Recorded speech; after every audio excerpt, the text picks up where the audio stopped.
Hello, Hey, Daniel. Francis, can you see me, man? I can't tell if you can see me yet. No, no, I can't see you. It's really dark. It's really, really dark. Hold on. Hold on Can a you move second. around a bit? There we go. Uh, there you go. There you go. Ciao. Good morning. Buongiorno. Buongiorno. How do I respond in Italian? Buongiorno. Good. It's a pleasure to have you join me this beautiful morning. Yes, let me introduce you to our Nigerian followers out there. This is Daniel Bowen, host of the Napoli Nation TV. A couple of weeks ago, we had his son right here on an IG live session, Mario Bowen. And as you guys know, these guys are addicted with Napoli. And that is exactly what we will be talking about during the course of our conversation today. Daniel Bowen, of course, based in Italy at the moment. Can you tell us your current location as we speak? What's your current location as My we speak? current situation? Location. I'm at home right now. Okay, great. Where exactly? It's Are you in near Venice? Venice. It's the closest town that maybe some people are familiar with is Pordenone. It's about an hour away from Great, Venice. great, great, great. So, yeah, Daniel, you are an American. And naturally, we will expect you should be out there at the NBA All-Stars game, rooting for the Lakers, rooting for LeBron, rooting for Steph. Oh, great, great. Okay, rooting for Jordan. I think you're the Jordan FC. Great. But rather, you're out there in Italy supporting Napoli. Tell us this romance. Where did it start? Where did this love journey Oh start boy. for you? So this is my family right here. This is one of Great, the first games that we great, went to as a family, and it didn't start right away, great. Francis. It was something that built up for a while. I married my wife in '95. First time I was in Napoli was '93. I didn't really watch calcio at all. It just wasn't one of my interests. I was more interested in, basketball, like you said earlier, with the NBA and football in America. But so yeah, I went several years without really watching. I barely missed the Maradona era. So like if I had made it to Napoli when Maradona was playing, I'm sure somebody would have dragged me to the stadium and I would have fell in love right away. But my love didn't start until 2005 or six. I always get those years mixed up. When Maradona actually came to the stadium, he had been in Napoli for several years before that, and he just came to the stadium and he walked around just to wave to the fans. And the stadium felt like it had 100,000 people in it, and half of them were crying. Another several people, I saw a couple of people faint, and they were singing the entire time. So after I saw that, I was hooked. I said I got to go see a real game. So I started watching games that very next year, and I just fell in love with it, man. It's the fans that brought me to sports, and I've built up the love for the club over the years, but the love I had for the fans was from day one. Great, great. An amazing story right there where you saw Diego Armando Maradona. That would have been a It life-changing was. experience for It sure. was absolutely life changing. I didn't really know who he was other than he was a legend in Napoli, and I saw all the shrines throughout the city, and I felt like, okay, let me see what the hoop and holla is about, and it's real, Francis. The passion that Napoli has for him and the club in general is something out of this world. You won't see it anywhere else in Europe. Great. Yes, yes. I think that's really good to know, obviously. Now let's talk about Napoli and the current situation they are in at the moment. with the man Luciano Spalletti. You know, over the years, Napoli has had some really good managers. I mean, Don Carlo Ancelotti was once the coach of Napoli. We also had Mauricio Sarri, who did an amazing job with Napoli, in all honesty. But none of them have been able to achieve the level of success Luciano Spalletti is achieving at the moment and is set to achieve by the time the season comes to an end. What have he done differently that have made this level of success we are witnessing today? You know, honestly, I think the most thing that he's done is just to make sure that the players are ready each and every match and that they don't think about failing. Like, whenever they play, they are not worried about failing. And as you know, Spalletti started his tenure with Napoli last year, and they started out really, really good. And then they started to falter a little bit once they met Inter at home. And I think that was a moment where Spalletti was like, I want to make sure I get to the Champions League, so let me be a little bit careful here and just make sure that I meet that goal, because that was the absolute objective by the club when they got him on board. And I think he knew in the back of his head, I've got some people leaving, including our captain, that is part of the problem with the mentality. And once I can get rid of him and get some newer players that can come in that are young and hungry, then maybe I got something here. And you could tell from game one in Verona this year that he knew what he had. From game one, the combination of Victor and Cavada started in game one, and it hasn't stopped. And all the other players that Napoli has gotten this year, like Kim, Kim has been a huge boost to the actual organization of the defense. Losing Koulibaly was a loss. We all knew that we were going to feel the impact of that loss, but Kim has kept it going.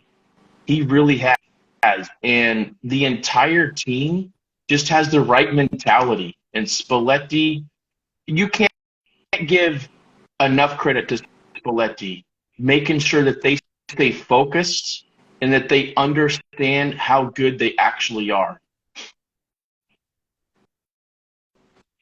Great.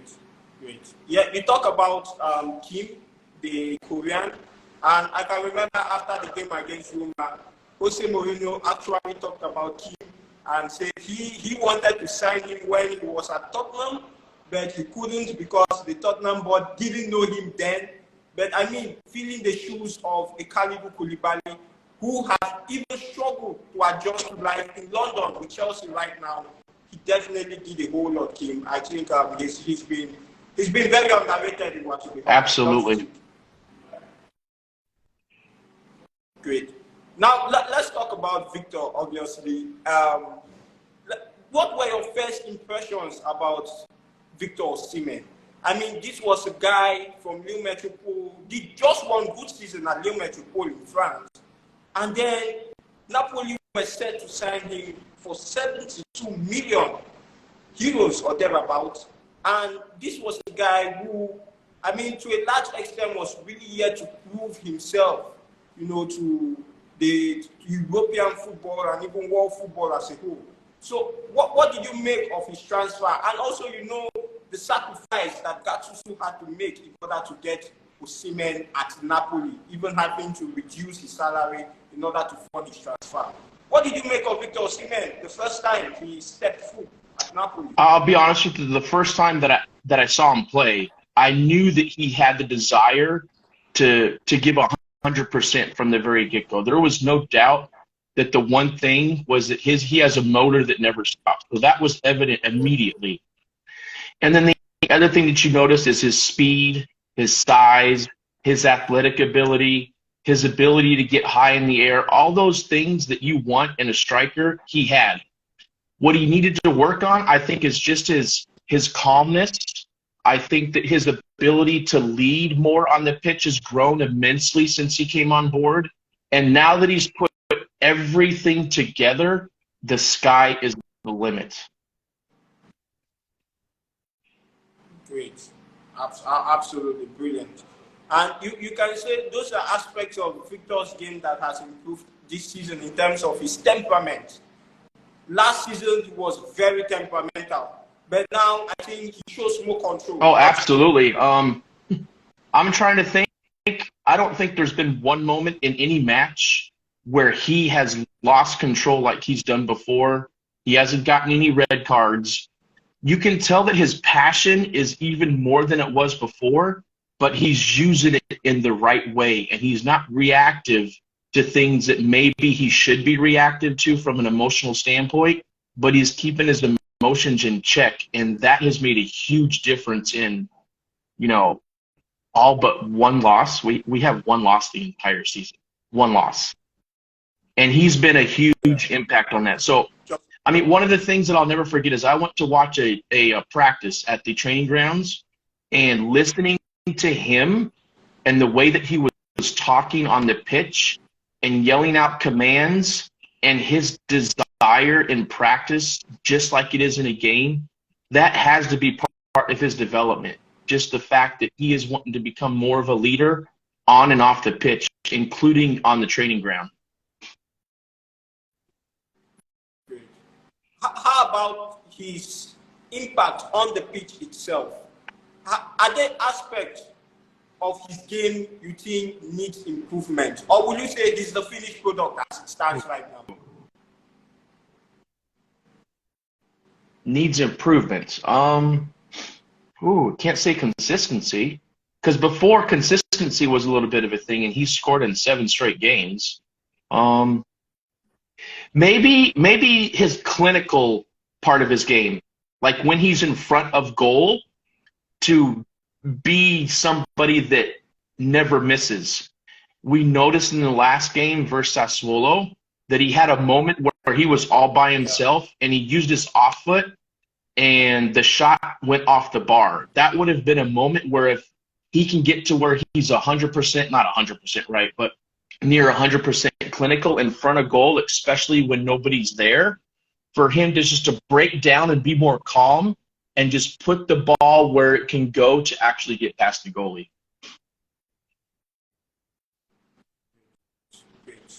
So he needs to be more clinical and show more composure. I think so. If there was one thing I could pick that he has room to get better at, that's absolutely it. I don't know if you've seen on social media, particularly on Twitter, this comparison between Osimhen and Manchester United's Marcus Rashford, who have been in stunning form this season. And of course, there's been a whole lot of comparison on who really is the hottest striker in European football at the moment. Tell me, Daniel, what you have to say about that. All I have to say is he's in the Premier League, and the Premier League is never going to show respect like they should outside their league. They actually, there's been a couple of things that I've seen on social media that has said who is the most informed or the best striker right now or the best player, and Osimhen wasn't on a couple of those. How is that possible? Either somebody's not watching or somebody just doesn't want to give the respect that's deserved for whatever reason. It's idiotic, and any pundit out there that can say that he is not in the top 4 is not being honest. And how can you not say that he is the most informed, best striker right now? You got other players like Haaland, of course, way more goals than Osimhen, but Haaland gets a lot of tap-ins, man. The way that he's positioned on the pitch, he's in front of goal quite a lot, and he gets a lot of tap-ins because of all the action that's going on around him. Rashford is a great player. Mbappe is a great player. Mbappe has not been informed, though. He's dealing with some injuries, and he just hasn't made the impact that we're used to seeing. So if you're saying right now, today, it's Victor. And I don't think there's a debate about it, to be honest. That's just my honest-to-God opinion. Great. Then let's delve into an issue Napoli fans hate to talk about, including you, but it's inevitable. This discussion will always come up whenever we're talking about Napoli and Victor Osimhen. Is his imminent move out of the club, his future with Napoli at the moment. We know that irrespective of what happens this season, during the summer, you will have a lot of big fish circling around for Osimhen's signature, and he has just a year left in his contract. Now, what do you think De Laurentiis can actually do to keep Osimhen right now, who is his most prized asset? Putting that in line with a Kalidou Koulibaly, who was hot in demand for a lot of years, just up until last season, where De Laurentiis, I think, just considered letting Kalidou Koulibaly leave. But what did he do with Kalidou Koulibaly to keep him for that long, despite the rumors out of the club, and also how he can apply that in the season? Hey, Francis, if I'm not mistaken, I think Osimhen has 2 years left on his contract. Doesn't his contract expire in 2025? Yeah, if I'm not mistaken, there's 2 years. So there's no rush to try to even think about selling him. And Laurentiis has already done an interview stating that he doesn't need to sell any players because Napoli is in such good financial stability right now. They have no need to do that. So that's first. Second, you mentioned Koulibaly and why Koulibaly stayed for so many years after all those summers of hearing the rumors that he was going to be sold. Here's the deal, man. Number one, Laurentiis does not sell any of his superstars for any reduced amount of what their actual value is. That's number one. He's never done that. So he's very stubborn in that sense. And in some ways it's good. In some ways it might not be so good. Because we know if we had sold Koulibaly years back, we would have probably gotten double for what we sold him recently, right? But in my honest opinion, for players that are that good and mean that much to the club's success, unless you're in financial dire straits, you should not sell your superstars. And the way that Napoli is right now and the way they're built, they are destined for a dynasty. So there's no reason to sell Victor. Now you ask, why did Koulibaly not try to force his way out? I'm going to tell you why. Because Koulibaly loved playing in Napoli. He loved the fans. He loved the environment. He loved the scenery. He loved the weather. He loved the food. I mean, I could go on and on why Koulibaly did not leave. Laurentiis wasn't going to sell him for something that was not worth his value, and Koulibaly just loved playing for that city. And Koulibaly wanted to bring a Scudetto to Napoli before he left. He really wanted to do that, and he held out as long as he could. And then when he saw that his departure was going to benefit Napoli, it was easier for him to accept, right?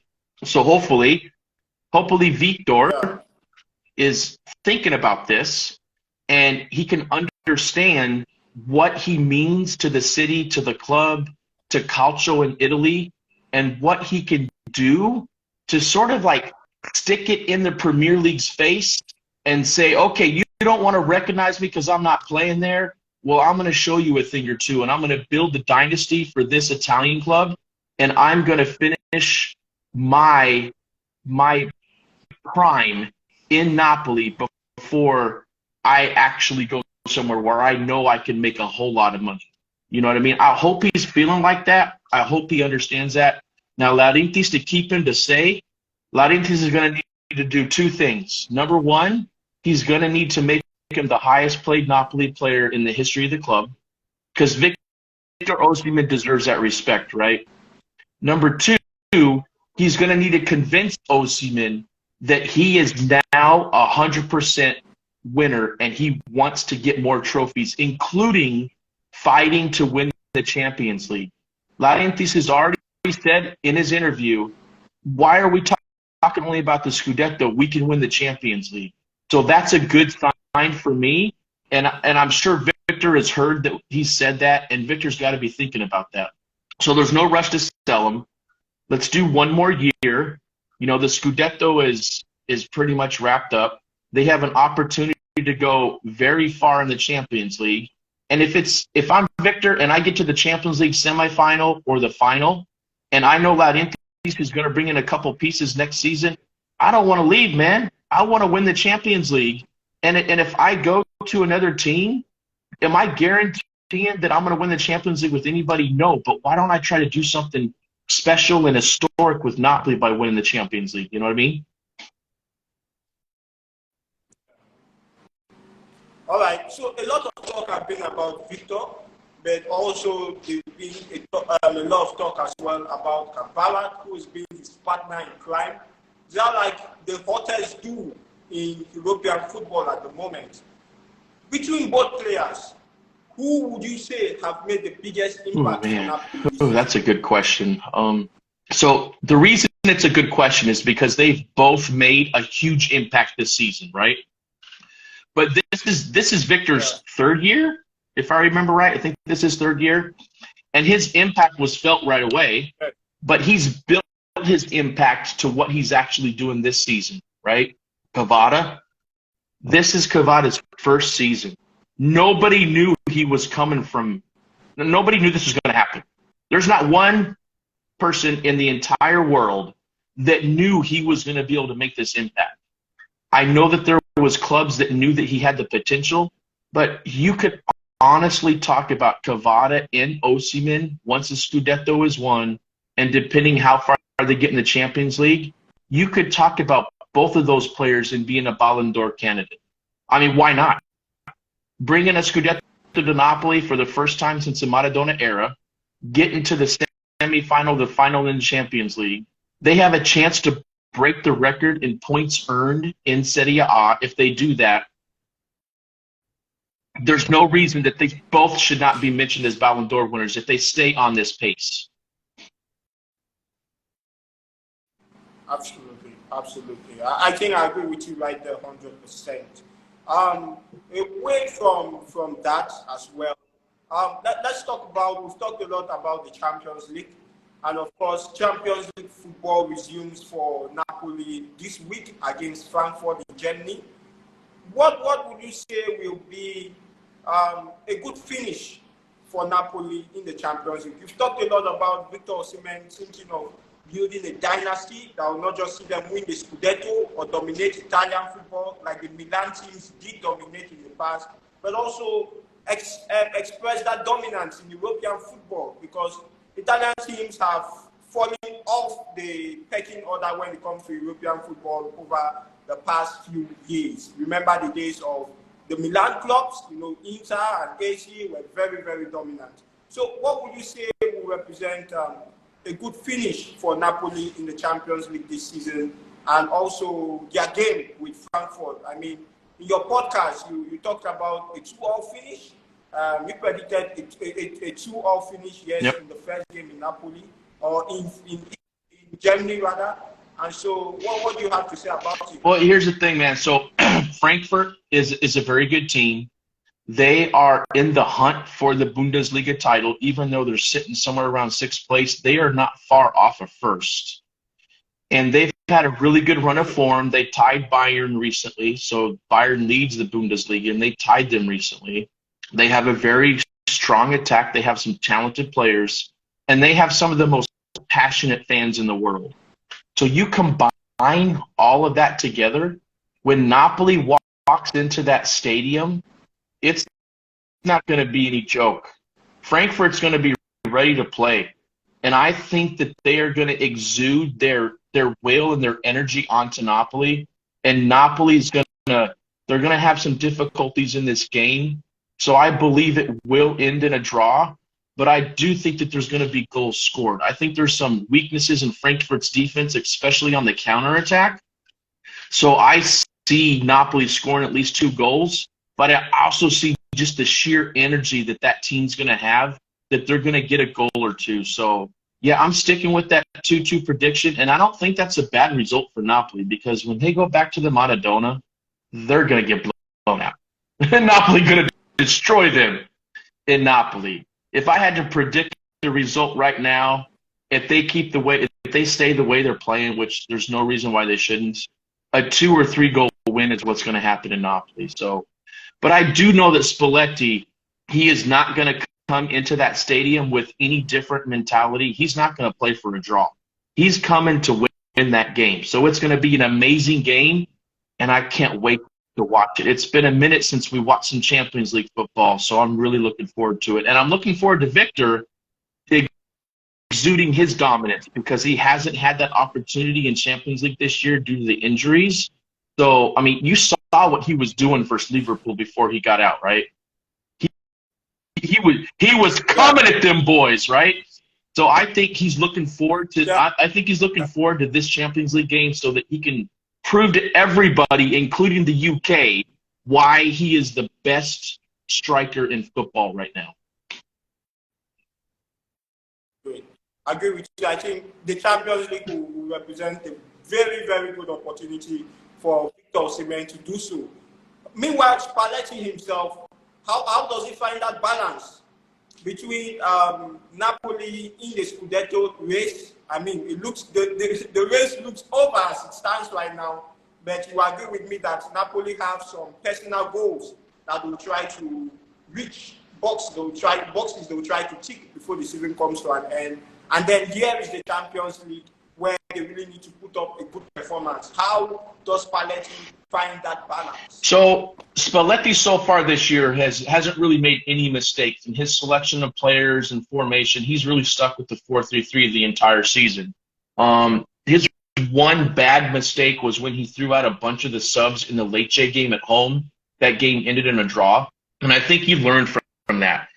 I think that was earlier in the season, and I think he understands the combination of the players that he can play a whole lot more. So it's going to be easier for him to manage the rotation of players as he sees fits.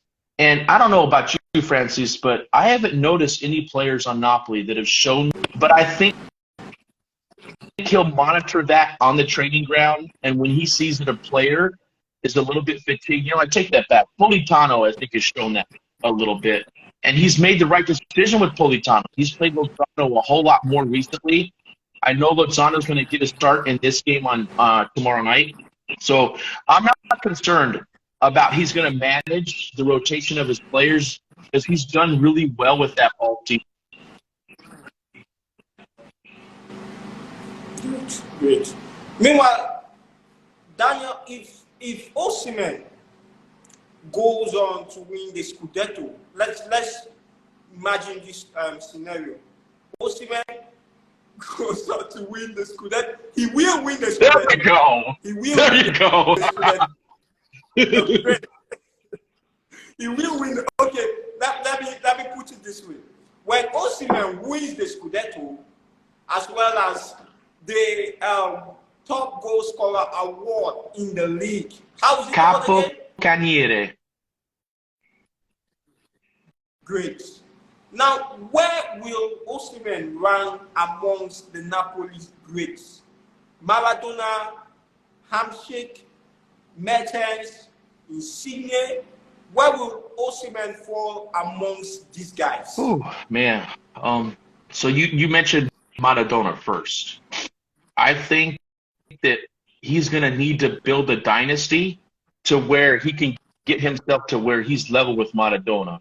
One of the things that you have to remember about those Maradona days is the roster in itself was nowhere near the roster that it is today, right? So really Napoli, if you had to come up with one weakness on their roster, it's probably the right wing. And Lozano is starting to get back into form. So do they have a weakness? No, they don't have any weakness. There was, the roster back in the day when Maradona was playing, there was moments where he really had to carry that team. And he came into a situation where they were close to being relegated, brought them to glory. So it's really hard to get to that level. But I do think he can if he stays, extends his contract, wins multiple Scudetti, and if he wins a Champions League. To me, what he meant to the club and the city, he's right there with Maradona. He is now on the same level, and you might as well put him right next to Maradona in all those shrines throughout the city. He has a very good opportunity to do that too. He's just going to need to realize that and understand that Laurentiis is never going to be able to pay him Premier League money, right? That's just unrealistic because of the revenue differences, TV contract, the monopoly that the Premier League has. He just needs to understand that Maradona did the same type of thing. Man, he left Barcelona, one of the biggest clubs in the history of football, came to Napoli and built that legend that now is Diego Armando Maradona. We want to say Victor Osimhen in the same breath, man. We do. And I think he has a great opportunity to do that. You know, all this talk about Maradona, I mean, it almost makes me want to tear up because imagine Maradona being alive now.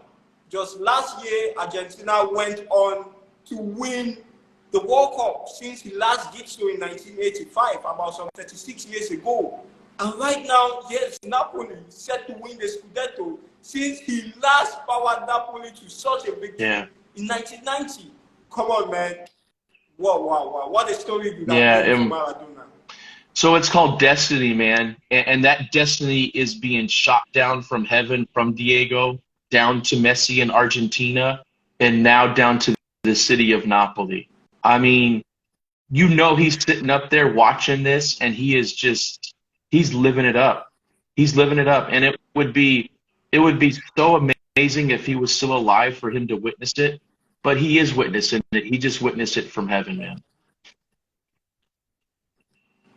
Great. Going forward, the Napoli Nation TV podcast with Mario and a couple of other guys. What should we look up to going forward? I've seen a couple of your delicacies out there on the podcast, and it's been interesting, letting us know more about the dishes in Napoli and, of course, the scenery and every other thing. What should we look forward to going forward at the Napoli Nation TV podcast? Just more of the same, to be honest, more than anything else. We're actually going to have Oma on as a guest again with another close friend of mine that's a journalist in the UK. His name is Mohammed Salad. I think I'm saying everything right there. I think his handle is Solid NFL, if I remember right. So he's a journalist that writes for the NFL also. So we're gonna bring them both on and just talk about everything Napoli for a bit. I mean, the thing I would love to be able to do is get to 1,000 subscribers so I can go live from my phone, and to be able to do that when Napoli clinches the Scudetto from the city of Napoli would be crazy.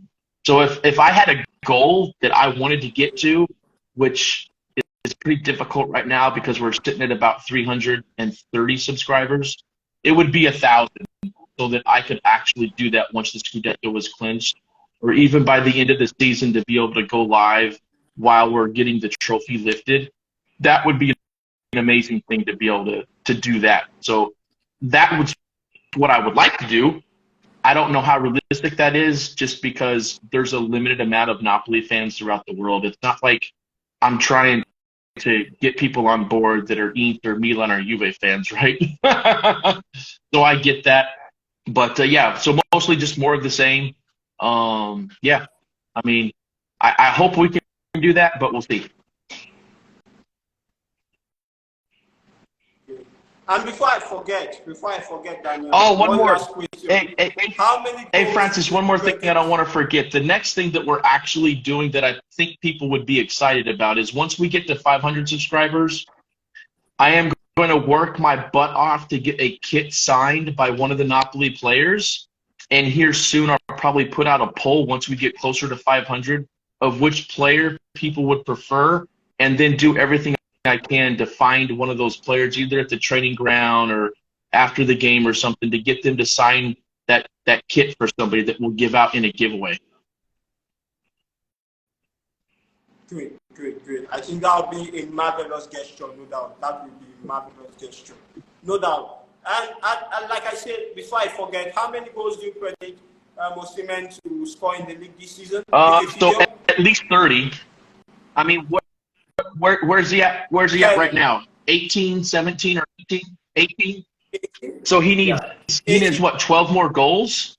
and he's scoring at a goal a match pace, and he hasn't really had a lot of braces, and I think that those are coming too. So, dude, if I had to predict, he's going to get at least 30, and there's no reason that he can't imagine that he has a chance to actually match that record in Serie A of 36 goals, I believe is what it is, that Ciro Immobile has, and some other guy we don't need to mention. Yeah. All right. Thank you very much, Daniel. It has been an absolute pleasure having this conversation with you, and we look forward to having more of this with you alongside Mario as well. I think when he's back in Italy, it would be great to have both of you talk about Napoli and, of course, Victor Osimhen and everything that concerns Absolutely. the city. It was a pleasure for me too, Francis. Great. It was my honor. Thank you very much. Thank you. Sempre. Napoli Sempre. Sempre. That's it. What does that mean? Always. What does that mean? Forever. Yeah. Great. Thank you very much, Mario. Daniel, beg your pardon. All right. Thank you very much. I'll see you soon, and definitely we'll make this happen. All right. It was good to talk to you, Francis. Ciao. Thank you. Ciao.